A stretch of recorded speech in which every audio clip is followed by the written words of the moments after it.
those examples and those projects and the early couple years of the company kind of showed what we were all about, showed the synergy of the partnership that Matt and I had and our way of thinking about, let's unlock some new funds, let's tell some really great stories, and let's find a new way that we can connect with audiences and do things differently, right? Let's find a way that we can carve out a niche for Marblemedia that's different as storytellers than the other companies that are out there right now.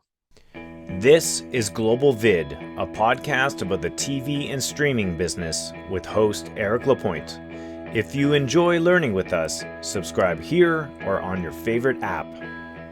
Welcome everyone to Global VID. I'm here today with two co-CEOs of Marblemedia, Mark Bishop and Matt Hornburg. How are you guys? Great, thank you. Doing really well. How are you? I'm good. Thanks for asking. And big question for you guys. Why don't you give us a little bit of background about yourselves before we get started? It's the easiest question.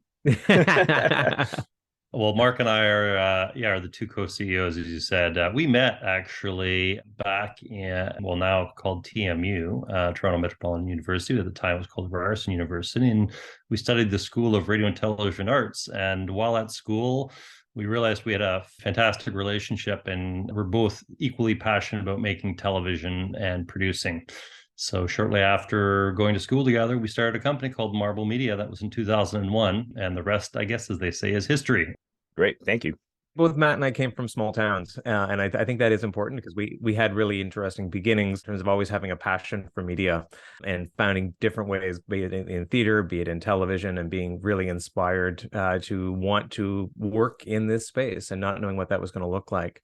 Found that synergy in a friendship and partnership, as Matt mentioned, while at university, of really being able to think big and to dream up ideas. And I think that's really rooted in so much of what we've done over these past 22 years at Marblemedia.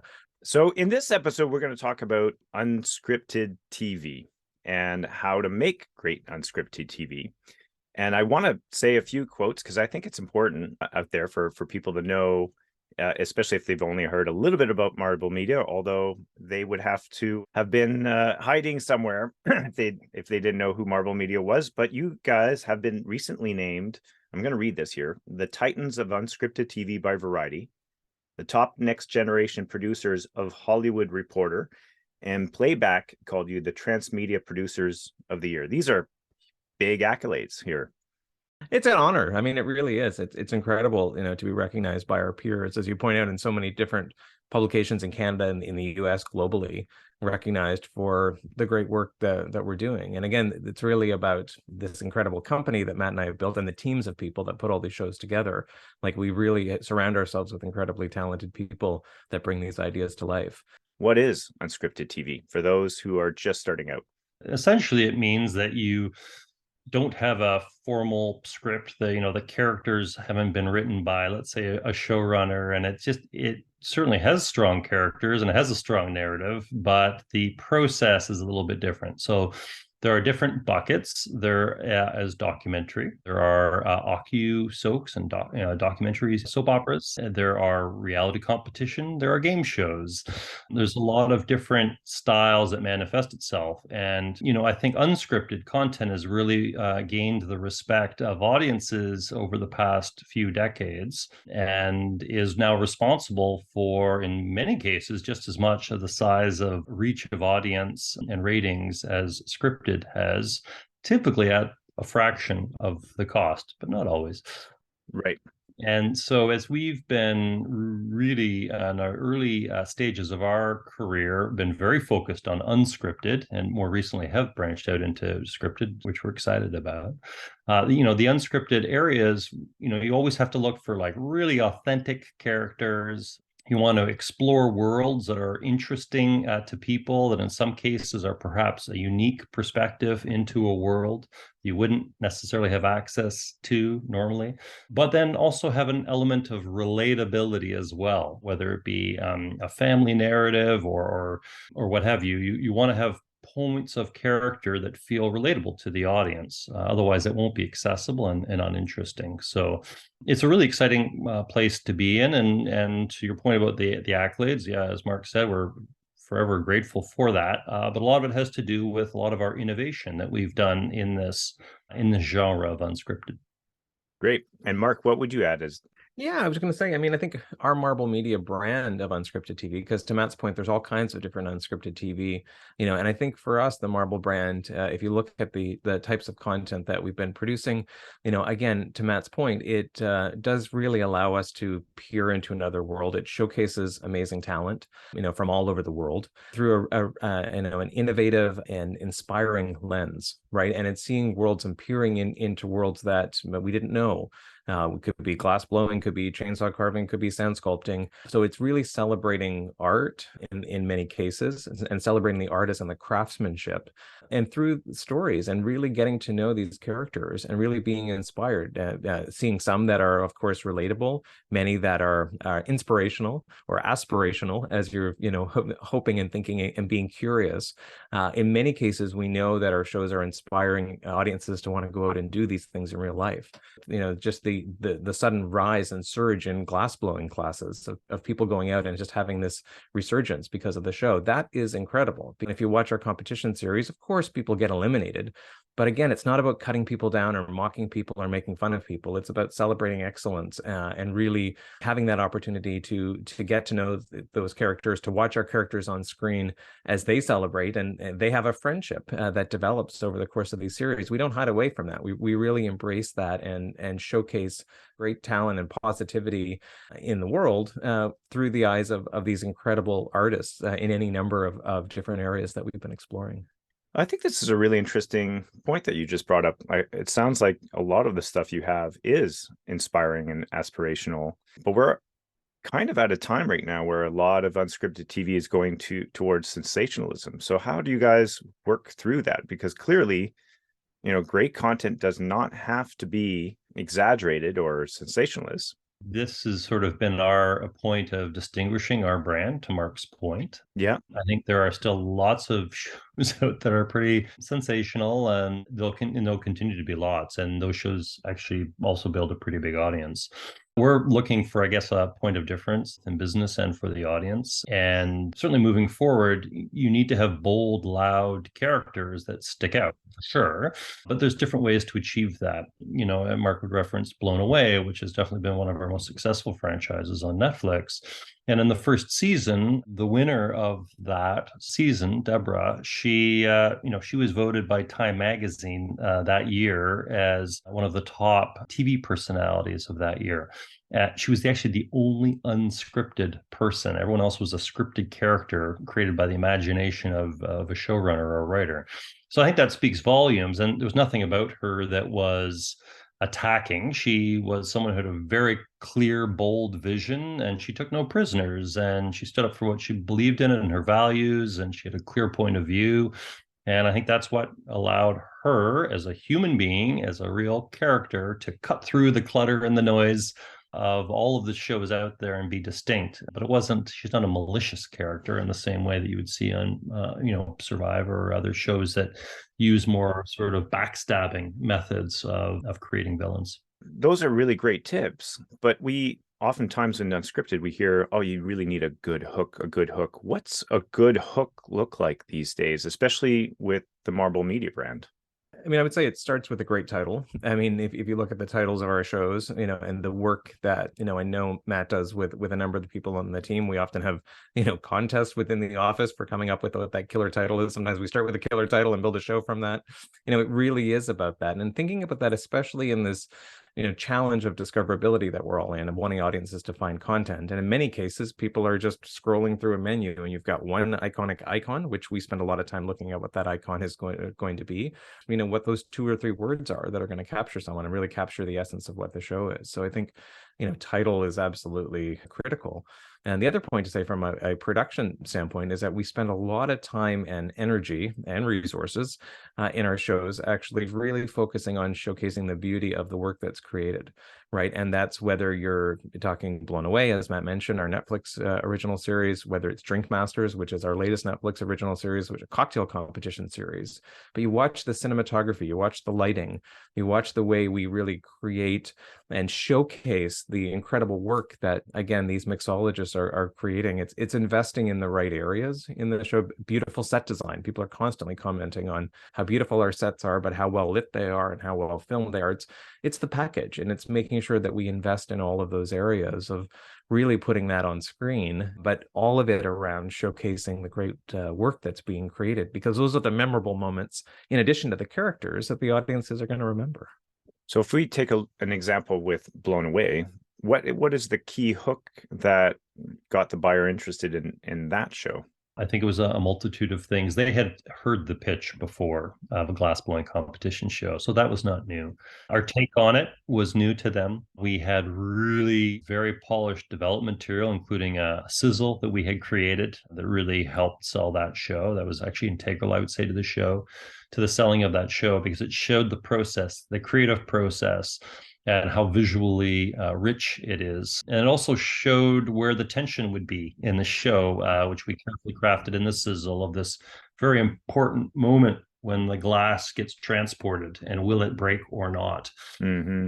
And so we show it shattering, and it kind of shows the juxtaposition of these furnaces and all the industrialization of this whole hot shop that we're going to film in, mixed with the fragility and the delicacy of the glass, and then showing also visually how we would have this finished gallery at the end of an episode to reveal this pristine, perfect, elevated piece of work. So it was all of that piece of really selling the vision of the show, showing the visual attributes and how the aesthetic would be so strong, and yet that there would be clear moments of tension and drama in the show, which, is true to, I think, when we sell any of our shows, we use a lot of video and visually rich decks to help sell the vision, and to help sell character, and to help show where the tension and the drama is going to be in anything that we're going to make.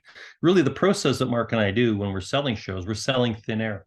It doesn't exist. It's like, so we have to convince the buyer that our word is trustworthy, that we say we're going to do what we're going to do, and that's based on 20 years of running a company.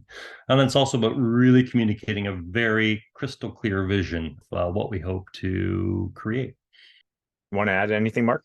Again, to achieve that, it really is, to Matt's point, of using all the tools we have at our disposal.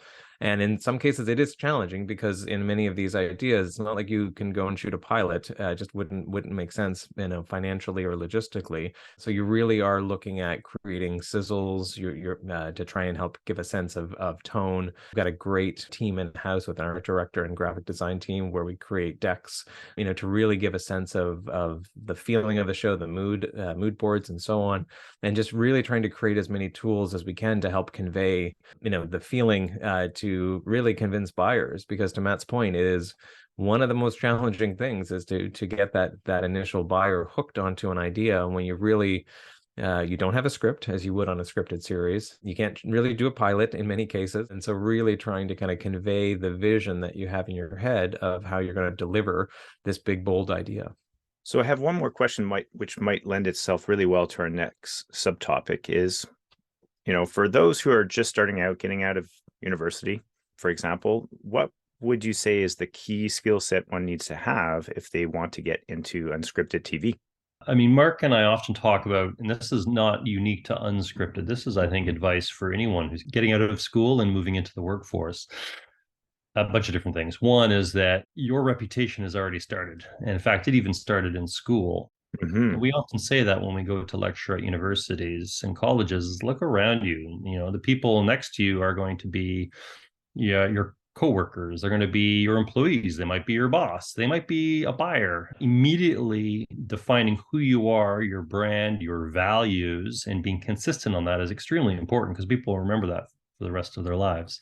And their network has started then. So if they're serious about it, then they should start treating people the way they want to be treated, because people will remember that for the rest of their lives. And grit is so important. And there's so much research now that's coming out about how grit and determination and just relentlessly pursuing something is actually far more important than being smart and being well educated and all of that. And definitely that is true. I mean, it's good to be smart too, but it's I think being relentless in your pursuit and tireless about your pursuit, which really is about passion, is integral to your success. And the sooner that you can define what you want to do and you stay focused at it, probably the sooner you'll be successful at that.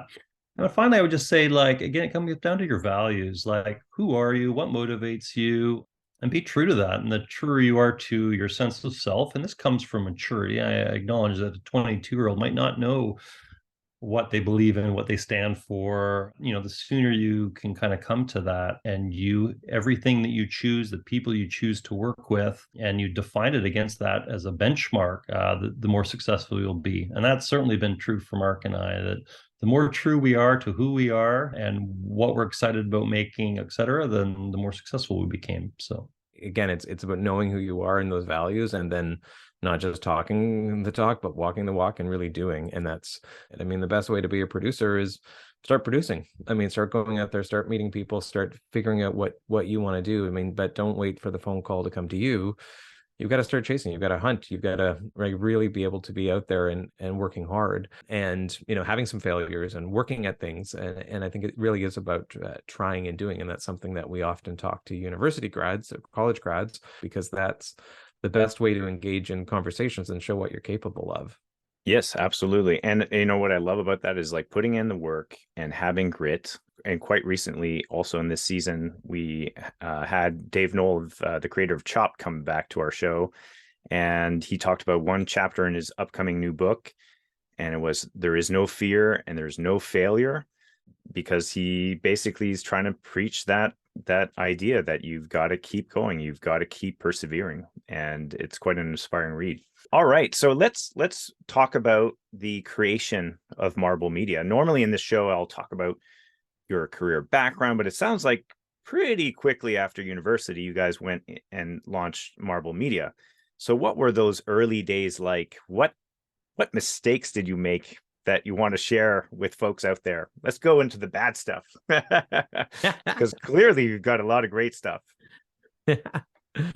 Yeah, I think, listen, when we started, I don't know how many of our war stories we want to tell here, Matt, but looking at each other, when we started in 2001, it was in my dining room. I had patient roommates. We both realized, as I was mentioning before, we were talking about the synergy of our partnership. We kept trying to kind of, this idea of building a company, thought we could do it sort of off the side of our desks while we were doing our day jobs, working for other production companies. And we realized there came a point where that wasn't possible. So there was a point where we both said, okay, we were working contract work on other people's productions, that can expire, and now let's actually go full-time and dive in, while still being able to find other ways to supplement our income. Matt and I co-wrote a chapter in a textbook. We actually went back to teach part-time at Ryerson, now TMU. So we found other ways to bring in some income, because you still have to eat. And in the early days, it's not like we had lots of revenue coming in, and we, invested every dollar we had back into building the company. And we didn't come from wealthy families that had seeded our business. We really rolled up our sleeves and invested it all ourselves, but really started that and giving up the day job and really jumping in a meaningful way. And it worked. We were there for, a while. There's lots of early lessons. I think we quickly learned that we needed more senior advisors on the outside to help us, whether it's having a lawyer, an accountant, both things that Matt and I are not. I think in those early days, we probably should have had those people on board a little tiny bit sooner, but it really helped us. It was eye-opening. And the learning that you have when you surround yourself with again, people that are smarter than you and understand other areas, it just builds your skill set and really helps to build a great foundation. And there's lots of this type of people who can be out there as advisors and consultants. It's not like we were hiring these people full time, but really about building a solid bench strength, which gets back to knowing your skill set and knowing what you do really well, knowing where you want to be in the future, but then knowing who are the other people and skills that you need to bring on to complement what you're doing. It just helps make you stronger. Yeah, it's so true. And I think just to add to what Mark's saying, like, I can't say that we've had any significant failures, but boy, we've made mistakes for sure. And some of them have been really small and some of them have been big, but it informs you, right? And so much literature has been written on very successful entrepreneurs that have really struggled, that have really had a lot of big issues in growing their company. And a lot of their success usually has happened after making some pretty big mistakes. So those mistakes are important, and those bumps and those hurdles. This is how you get smarter. This is part of learning. And had this conversation with my 4-year-old, soon to be 4-year-old this morning, where he's been proclaiming in our house that he knows everything. And he gets very upset when the 6-year-old has been telling him, you don't know everything. There is, when you're younger, yeah. And when we were in our early 20s, I think we felt like we knew everything and we're invincible. And very quickly you become humbled, and you start to realize that you want to find those failures or those mistakes or those hurdles, because that's how you grow, and that's life, and that's how you become wiser. And even people that have gone to school formally for business or received MBAs, what have you, all of that also informs a perspective, but there's so much more that comes from learning real life experience that no textbook can possibly prepare you for. You just need to have gone through it yourself and to learn. Yep. And I'll just add one thing. Brace for yourself, Matt, because it's not going to end with your kids telling you they know everything. It just gets worse as they get older. As we were talking before we started recording, I've got an 11 and 14-year-old, and they know way more than me. Yeah, I think we all realize as we get older, the less we know, right? Because you just realize you start shining a wider light on the world and the people and the different perspectives. So let's talk about some of the early successes that made you go, oh, we can do this full time. Oh, something is happening here. Well, I think, in the very early days, throughout the history of the company, innovation's always been a big part of our brand, our values, our thinking, and our strategy and how we approach telling stories. And in the early days, again, back in 2001, when we were starting the company, there was a lot of funding available in Canada for what we were calling, interactive TV, or the sort of the next generation of TV, which again was so exciting for Matt and I, because it was really about how do we embrace storytelling in a different way. And one of our very early projects was actually a short film that we did called Toothpaste, which starred Mark McKinney from Kids in the Hall. But it was shot in high definition, which again, you got to remember 2001, that was a big deal. But in addition, we actually also were able to edit that and package that and make it available on a mobile device and actually show how that could be streamed. Cool. And so it was incredible. We got invited to go to the Banff World Television Festival in June of that year. And just the response that Matt and I were able to receive from the industry of just, well, some people kind of doubted and said, like, I just bought a $10,000 plasma TV. Why would I ever watch it on my crappy little phone? Well, we're like, well, don't throw your TV away. But what we're saying is in the future, people are going to want to tell stories and engage in storytelling on different platforms. And this is, what the future of media can be. And I think that's always been a big thing for us, of looking at, again, we're still storytellers, but telling stories on different platforms and working with different partners. So that project went on to win all kinds of awards here in Canada and all around the world. Yeah. And really helped to kind of put our thinking as a company on the map of just the way we approach the thing. And then kind of right after that, we went on to do a big it was actually a website called deafplanet.com for deaf and hearing impaired children, which then we spun off to a TV series, which even in saying that, it's like we made a website first, then we made a TV series out of that idea. Like, again, it's just a different way of thinking. And I think that really those examples and those projects and that early couple of years of the company kind of showed what we were all about, showed the synergy of the partnership that Matt and I had and our way of thinking about, let's unlock some new funds, let's tell some really great stories, and let's find a new way that we can connect with audiences and do things differently, right? Let's find a way that we can carve out a niche for Marblemedia that's different as storytellers than the other companies that are out there right now. Yeah, and creating content specifically for mobile in 2001, that was, well, you were quite frankly ahead of your time. And it's funny, and we were actually reminiscing the other day about how clunky it was, right? Because it was sure. Compaq at the time was a partner. They made this device that you had to hook something else up onto it, and we had to have another device off the side of the stage to be able to send the video over to it, and another device to compress the video. So it wasn't seamless. And again, to be clear, we weren't pitching the technology, we were really pitching the idea of content and showing how you could be engaging in this content experience and trying to imagine what the future of storytelling can be. Back in 2001-ish, I was running a record label, and when certain releases came out, I was like, oh, something magical is happening here. What was your magic moment that made you realize there's something bigger happening here? That's a wonderful question. I think there's been there hasn't been one specific one, but there have been many moments, I would say, over the past 20 some odd years where you just get that tingling feeling like, wow, this is cool. We did this. We did this all by ourselves, Mm-hmm. just the two of us with an incredible team. So not all by ourselves. And yeah, a lot of turning moments, I think, where suddenly we realized that there was no ceiling to what we wanted to achieve. It would just be about time and our amount of work we're willing to put into it. I think that's really guided us, and using a huge amount of intuition too, which I should speak about, which is also something that I think we really encourage your listeners to do. Anybody that's just starting out is trust your instincts. That's a big part of what our industry is driven on. I know we think a lot about the algorithm of more, the streamers and things like that, and all the data that they use, and that's cool. But at the end of the day, data, I don't think trumps intuition in our industry, and so you always got to keep that in mind as well. So I think there's been many moments. Yes, I mean, look, it's about telling great stories that connect with audiences, right? And I think what's so rewarding is when you see that. There definitely are moments, whether it's, Matt and I often joke, like the first day of production when you walk on set and you kind of feel that energy of seeing, 150 people showed up to work on this show today because we had the vision and we willed this thing to happen. Out of thin air. Yeah, out of thin air. That's our business, thin air, selling thin air.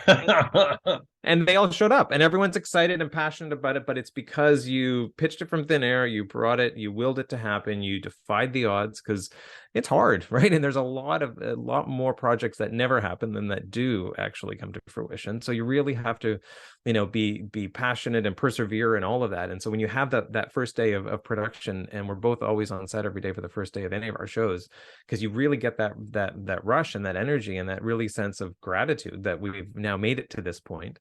And then I would say also when these shows launch, and then all of a sudden you just get this groundswell, which now is even more so than ever working with global streamers like Netflix and others, where you start to see the response, you start to see it building. All of a sudden the Australian wave starts and you just watch, people's excitement start to build on social media. I mean, that's powerful. Yeah, that's amazing. Back in the old days before social media, like I think back to one of our early kid shows, This is Daniel Cook, which was a great preschool series that we co-produced with Sinking Ship. And it was one of those really special, unique projects that just connected with audiences. Daniel was just this incredible kid, and it connected with audiences. And all of a sudden it was like, again, same thing, the groundswell. Sold the show to Disney in the US and then worldwide. And then bang, it happened. And then we were launching season 2 and Oprah's people called and said, can you come down in 3 weeks? We want Daniel to be on Oprah, right? And then 3 weeks later, we're in Chicago, and hanging out backstage with Oprah, and you just start to feel that. You're like, wow, this is, really, really powerful. That ultimately it's about a great show that's connecting with audiences. And you kind of feel that rush and that drive and that momentum. It just reminds you that anything is possible, and that you can think big, and that you can tell great stories, and you can connect with audiences, you can have impact, and there's no limit to what's possible. All right, let's now switch gears towards diversifying your business, because this is the other aspect. You actually started out creating live action kids content, then unscripted, then you've moved on to scripted content. Then I was told you've bought your own studio or farmland to build your own studio. So please talk to me about that strategy. Yeah, well, I think over the journey of that 20 some odd years, part of our success has been the diversification. Diversification doesn't sound that exciting. It sounds pretty boring and kind of conservative. But and you think of it kind of to, Mark and I sort of compare it to an investment strategy. The importance of diversification in your financial portfolio, again, sounds pretty boring, but super, super important. I think particularly when you're producing content in a marketplace the size of Canada. So, we are always proud that we're a Canadian company, but we never have limited ourselves to the Canadian market. We've always been thinking globally with regards to our reach and our sensibility in programming. So that's been very important. And then just to your point, as you've described, because there's been various chapters of we've continued to open the aperture of the types of projects that we produce. All of these things, though, they're not outrageous steps. We went from live action kids, as you're saying, which was mostly unscripted programming. So, fundamentals of that. And, there's some new buyers that we had to sort of start to get to know. But the fundamentals of a great story in Unscripted sort of then translated, and a lot of them were competition shows, not exclusively, but some.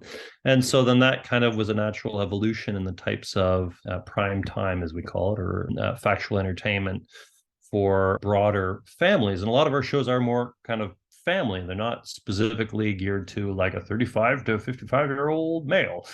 Mm-hmm. They're much broader in that, which we're really super proud of as well. And then as we evolve into scripted, again, with all of the right calculated steps, the right timing, building the right slate, hiring the right team, still with the fundamentals of great character, unique worlds, all of these things are what inform our scripted slate as well. It takes time to be known for that, but we've already had some great successes out of the gate.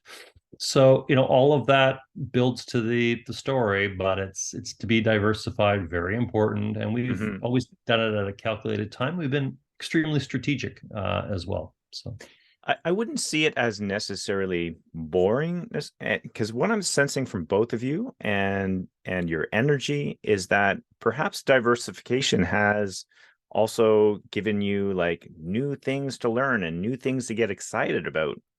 Well, absolutely. I mean, I think it's about giving yourself new opportunities and creating, new avenues, new places to play, and as you say, are new things to learn. I mean, even the idea of buying property, for example, that actually happened when we were actually producing, a number of these unscripted kids series, as Matt was mentioning, competition reality series. And we had gone from, these are big outdoor challenge shows, we're building massive outdoor sets. And out of necessity, like we'd rent a forest or a camp or something for the summer. And then we got a renewal quickly on one of our series, and we actually couldn't go back to that location because they had taken all the money that we had given them and they were building a new building on the site. And so here we are as a company with, US and Canada orders for a series. And then it was, wait a second, where are we going to film this thing? Right. And then so out of necessity, you think, well, why are we renting? Why don't we find a way to buy a piece of property, and then right away looking and saying, okay, how can we make it, far enough away so it qualifies for regional tax credits that we have available in Ontario, enough that it's still close enough to the city, that's close to all of these other things. So you, again, start to learn quickly, from a production standpoint of how to finance it, how to create this place. And we did. We bought a 50-acre facility to be able to do that and create those shows, and now have this incredible asset in the company where we've been able to, build backlot sets. We've been able to shoot other things, develop other ideas, some really neat, new, exciting new projects that we're developing to shoot out there. But it just gives you another tool in your chest, or, widens your palette for the way of thinking. But again, it requires a lot of calculated risk. It does require that real careful acumen and a lot of, consultants to help you figure out exactly how to finance that, how to manage it, and how to bring that in as part of what you're doing. But really allows you to look critically at, where you should be making investments. We did the same thing on the distribution side of our business for years. Again, we were working with other people to sell our content. And then we kind of hit that point about 10 years in thinking, we should really have our own sales arm so that we can control and monetize our rights. And again, this was 12 years ago now, of thinking, the future is really going to be about those who can own their own rights and who can control those rights and help to license those rights internationally. Everything from the music publishing rights we own right through to all of our television rights, format rights. And that's been a great, driver for our business, allowed us to retain IP, allow us to, partner with other people's content and help them take their content internationally. It's a great cash flow driver within the organization to be able to have distribution revenues coming in. Obviously helped during COVID as well, that we had a great catalog that we could continue to sell. So all of those things, it really sets you up for success. But again, all of it comes with risk and does take a lot of time to really calculate and make sure that the value is there. So before we move on to the conclusion, how would you share with others, like how to keep that spark? 20 years on, you guys are clearly still excited. You're both smiling today. So I don't know. I mean, we feel super blessed by our friendship, of course. Okay. That's a key one. Yeah, it is a key one. We don't, I don't think we take it for granted. And that also has been a journey, like any relationship, and, we've had predominantly highs, but we've certainly had, our struggles too, particularly when the company had a few moments of struggling. So but with mutual respect and communication and trust, the fundamentals of any healthy relationship, the pillars, and you have that in the foundation, you can build many stories to the house. I love what I do. And Mark, I know you love what you do. Can't imagine doing anything else. I knew I wanted to do this since grade 10. I think, Mark, you knew even before that. So it comes down to, as we mentioned earlier, Eric, just being really authentic to yourself, using your intuition, sticking to your values. And I think these are the fundamentals of kind of living your life. And we just happen to be very fortunate that we've been able to, through a lot of work. I mean, this hasn't been handed to us. Right. A lot of trial and error, and blessed with working with really great people and leading great teams, working with great broadcast partners, been able to achieve some really great things. And we're still young, we're still in our 40s. So we got a long ways to go, and looking forward to continue to doing what we're doing, and even on a bigger scale soon, hopefully too. So. Yeah, I mean, it's really about celebrating the highs, to Matt's point, and we try and always do that. We don't always do it as much sometimes as we probably should, but really actually being grateful, again, for what we're able to achieve and the opportunities that we can create. I mean, to Matt's point, we're doing every day what, I imagined when I was 5 years old and had the opportunity to meet a Canadian television icon, Mr. Dressup, when he came to my hometown in St. John, New Brunswick, which was my turning point to realize, there's something in this TV business I want to be in. I want to figure out what that is so I can figure out how to make TV shows. Now we're doing a feature documentary on Mr. Dressup, Ernie Coombs, for Amazon. So for me, it's exciting because it all comes absolutely full circle right now, many years later. But just being able to that point, be able to create and tell stories. It's a privilege, right? It really is a real privilege to be able to do what we do every day. And it doesn't mean that all day long it's sunshine and roses. I mean, we are running a company. There's lots of, challenges to deal with. So you already gave a hint as to what's next for Marblemedia, and this is probably a great way to end our podcast today. What, beyond this Mr. Dressup documentary, what is next with Marblemedia?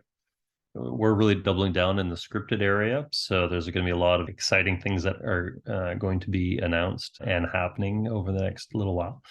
And on the unscripted side, with the recent launch of Drink Masters, which is a cocktail mixology competition show that on Netflix. It was in the top 10 in the US on Netflix. So that's really expanding our own experience into the culinary world, which is, I would say, on the competition side and unscripted, probably the most needed, desired, lucrative. So we're now pitching out quite a few shows in that area. And also, to Mark's point about Mr. Dressup documentary, that's also launching us into more premium doc space, which is going to be reflected in a lot of the shows we're pitching. So, bigger shows, wider shows. We're excited about our slate and looking forward to the next few years and seeing these shows come to life with the audiences.